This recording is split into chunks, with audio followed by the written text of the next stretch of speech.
Cuando escuchamos en el radio o vemos en la televisión o leemos en alguna revista las noticias que nos informa de los protocolos para que un rey sea nombrado en el futuro, lo cual nos lleva a un linaje o un árbol genealógico que lo autentica como el siguiente monarca. Todos nosotros tenemos un árbol genealógico que nos enseña quiénes fueron nuestros abuelos o bisabuelos en el pasado, si veníamos de gente acaudalada o no tan acaudalada. Les hablaré del linaje de los judíos cuando no existían como nación. Dios llama a Abraham y le dice que salga de la tierra en la cual vive, hacia otra tierra que él tiene preparada, para hacer de Abraham una nación grande y muy bendecida. En Génesis capítulo 12, versículo 1 al 3, habla acerca de eso y dice: Pero Jehová había dicho a Abraham: Vete de tu tierra y de tu parentela, y de la casa de tu padre a la tierra que te mostraré. Y haré de ti una nación grande, y te bendeciré, y engrandeceré tu nombre, y serás bendición.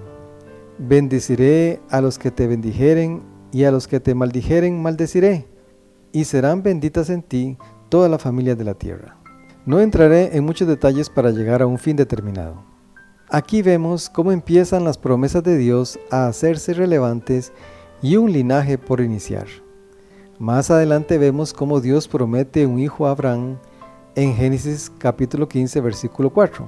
Pero leamos desde el verso 1, ya que Abraham se encontraba sin hijos y el único que lo podría heredar era su mayordomo Eliezer.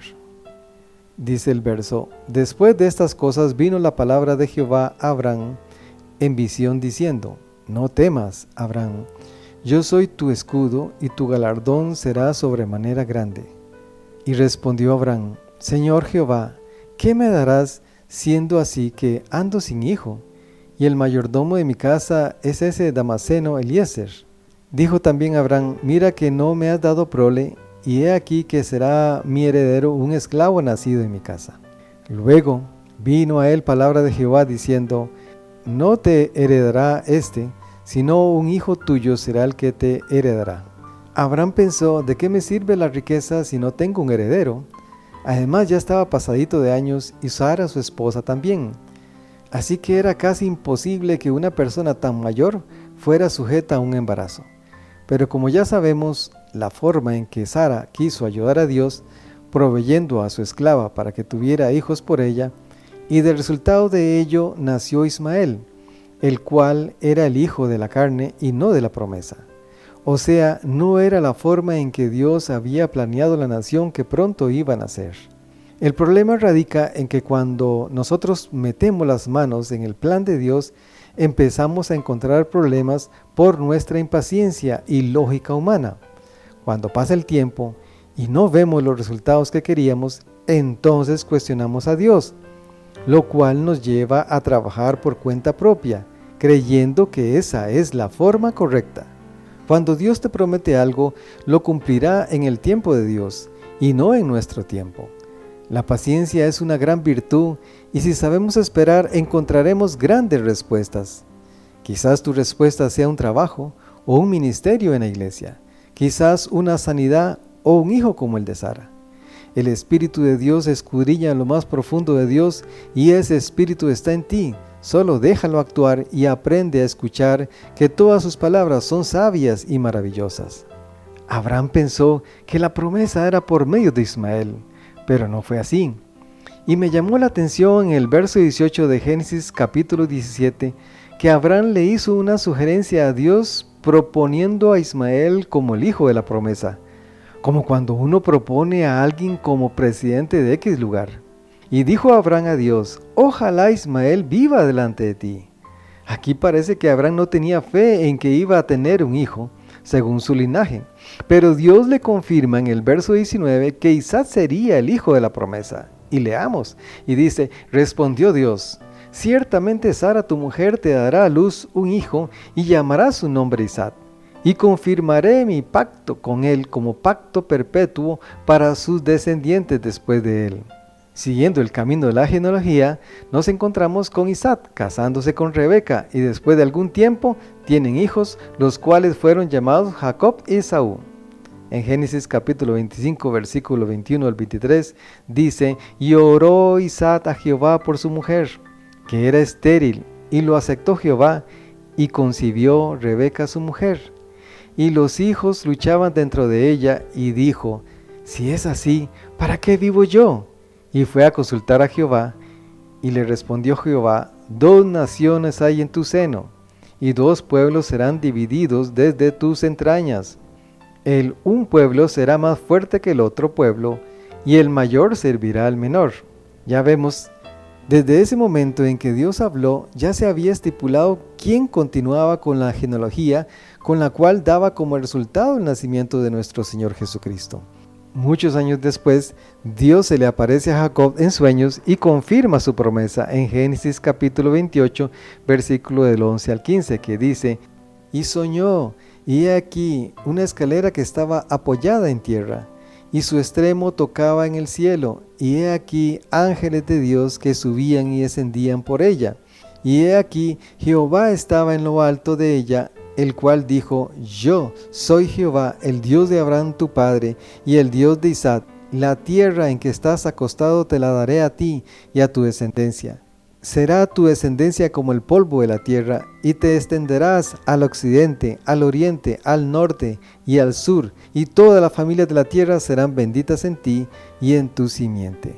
He aquí yo estoy contigo, y te guardaré por donde quiera que fueres, y volveré a traerte a esta tierra, porque no te dejaré hasta que haya hecho lo que te he dicho. Oiga, qué maravilloso eso. Luego vemos a Jacob, al cual Dios cambia su nombre por Israel, en Génesis capítulo 35, versículo 10, y le dijo Dios: Tu nombre es Jacob, no se llamará más tu nombre Jacob, sino Israel será tu nombre, y llamó su nombre Israel. Y así continuó la genealogía con David, Salomón, hasta llegar a Cristo. La ley que le fue entregada muchos años después, en el tiempo de Moisés, les llenó de orgullo y vanagloria en el futuro. Se convirtieron en desobedientes e insensibles ante Dios. Creyeron que su dinastía les daba las llaves para obtener la salvación sin ningún contratiempo, solo porque eran parte del pueblo de Israel. Se convirtieron en religiosos, colocando más cargas en estatutos agregados a la ley, difícil de cumplir para cualquier ser humano. De todas formas, si se dejaba de lado algún párrafo de la ley, automáticamente se quebrantaba toda la ley. Por consiguiente, era imposible cumplirla, y si era imposible cumplirla, todos quedaban condenados a una muerte eterna. Solo alguien procedente de Dios podía cumplir la ley, y ese fue nuestro Señor Jesucristo. Los escribas y fariseos religiosos de aquella época convirtieron la ley en una religión que cargaba al pueblo, la cual carecía de compasión y de amor, dejando en entrever a Dios como un Dios de terror, de condenación y sin misericordia. Ya los sacrificios y las obras no eran suficientes para encontrar el cielo o para tener la vida eterna. Dice la Biblia en Isaías 53, versículo 6, Todos nosotros nos descarriamos como ovejas, cada cual se apartó por su camino, mas Jehová cargó en él el pecado de todos nosotros. De esa manera estábamos nosotros cada quien buscando lo suyo, no teníamos esperanza. Y dice en Mateo capítulo 9, versículo 36, y es ahí donde vino la esperanza. Y al ver las multitudes, está hablando de Jesús, tuvo compasión de ellas, porque estaban desamparadas y dispersas como ovejas que no tienen pastor. Así nos encontró Jesús, desamparados, dispersos, sin esperanza, enfermos, pobres de espíritu, entregados a las drogas, en el alcohol, siendo infieles al matrimonio, deshonestos, engañadores, cometiendo toda clase de pecados y vilezas. Las religiones de la época no llenaban en nada, ni traían paz al corazón. La religión trae pobreza, enemigos, yugos, muertes, riquezas para pocos, mentiras y fraudes. La religión basada en el pensamiento del hombre no provee salvación, ya que para el hombre no hay una verdad absoluta, porque según su criterio, la verdad absoluta sufre variantes y hoy creemos de una forma y mañana de otra, según las variables de la vida.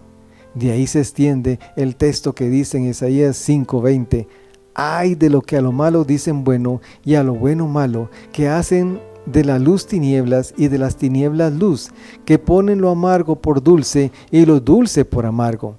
Por eso este mundo está patas arriba, pero sí existe una verdad absoluta, y esa verdad es Dios, que no cambia, el cual es el mismo de ayer, de hoy y por los siglos, según Hebreos capítulo 13, versículo 8. Por eso dijo en Isaías 53:6 que Jehová cargó en Jesucristo el pecado de todos nosotros.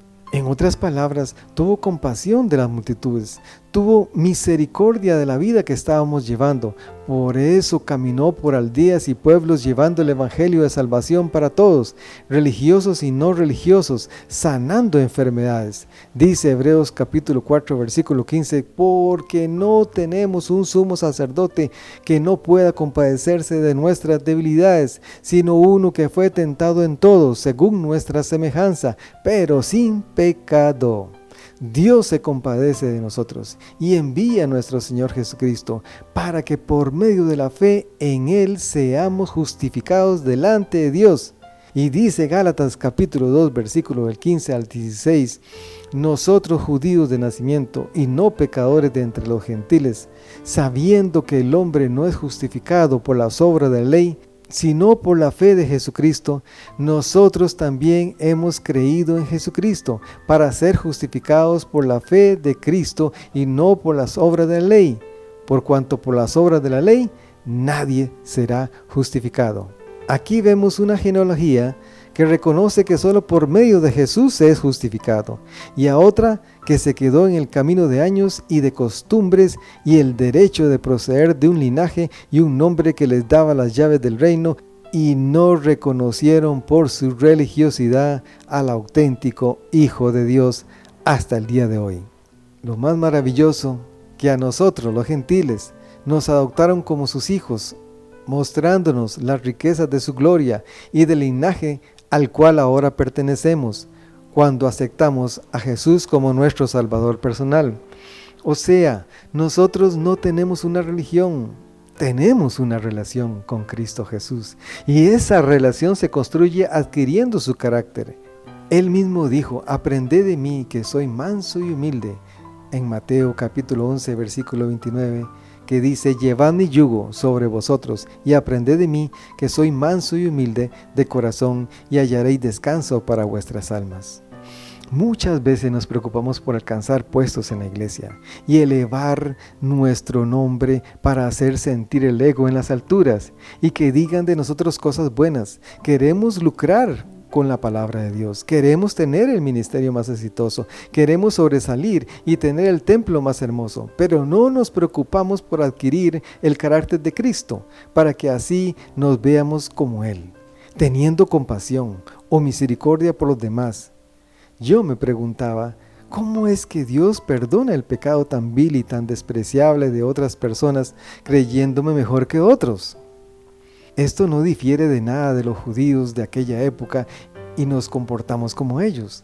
Aparentamos piedad y no la tenemos. Aparentamos compasión y no la tenemos. Aparentamos que cumplimos la palabra y venimos a ser como ellos, hipócritas y, como dijo Jesús, sepulcros blanqueados, poniendo carga a los hermanos de la fe.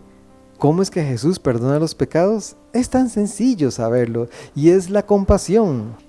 La compasión nos mueve a darle una mano amiga al hermano, nos mueve a abrazar a aquel que está triste, nos mueve a darle de comer al que está hambriento, nos mueve a fortalecer el corazón del que ha caído en pecado y no a juzgarlo. Por esa razón Cristo se desgastaba caminando por todos los pueblos y ciudades predicando las buenas nuevas de salvación, para que cada quien encontrara su paz, paz que proviene de Él.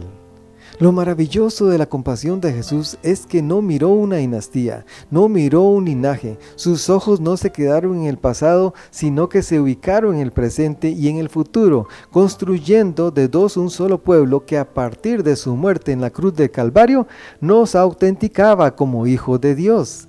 Dice en 1 de Pedro 2, 9 al 10, mas vosotros sois linaje escogido, real sacerdocio, nación santa, pueblo adquirido por Dios, para que anunciéis las virtudes de aquel que os llamó de las tinieblas a su luz admirable. Vosotros que en otro tiempo no erais pueblo, pero que ahora sois pueblo de Dios, que en otro tiempo no habíais alcanzado misericordia, pero ahora habéis alcanzado misericordia. ¡Aleluya! ¡Qué maravilloso! Del linaje del cual provengo. Me hace sentir importante y especial. Mi vida ha alcanzado misericordia. Soy perdonado. Mis pecados quedaron en el pasado. Y ahora tengo un abogado, el cual es Cristo, para interceder por mí y por usted. ¿Qué le parece? Y como dice el libro de Romanos capítulo 9, versículo 15 al 16, pues a Moisés dice, tendré misericordia del que yo tenga misericordia, y me compadeceré del que yo me compadezca. Así que no depende del que quiere ni del que corre, sino de Dios que tiene misericordia. Y esa es una verdad absoluta. De Dios ha dependido el tener misericordia por todos nosotros. Y qué bueno que depende de Él y no de nosotros, para que no nos gloriemos en hacer buenas obras o desgastándonos para ganar méritos para ir al cielo. Las buenas obras Cristo las preparó de antemano para que anduviésemos en ellas, pero que surgen del amor que viene de Jesús. Nosotros no somos quienes para determinar quién se salva o quién no.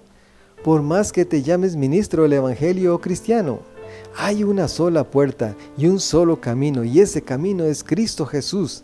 Dice en Juan 14:7, Jesús le dijo, yo soy el camino y la verdad y la vida, nadie viene al Padre sino por mí.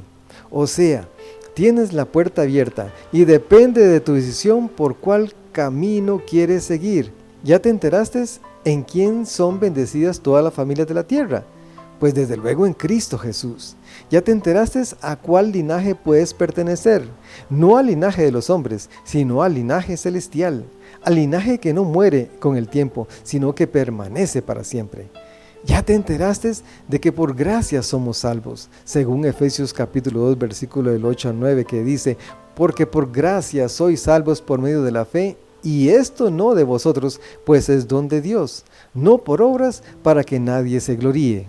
No hicimos nada, no veníamos de un linaje con renombre, no hicimos trabajo extra, no teníamos de qué sentirnos orgullosos, pero aún así pagó el precio, ya que nosotros ni eso teníamos como para hacer un canje.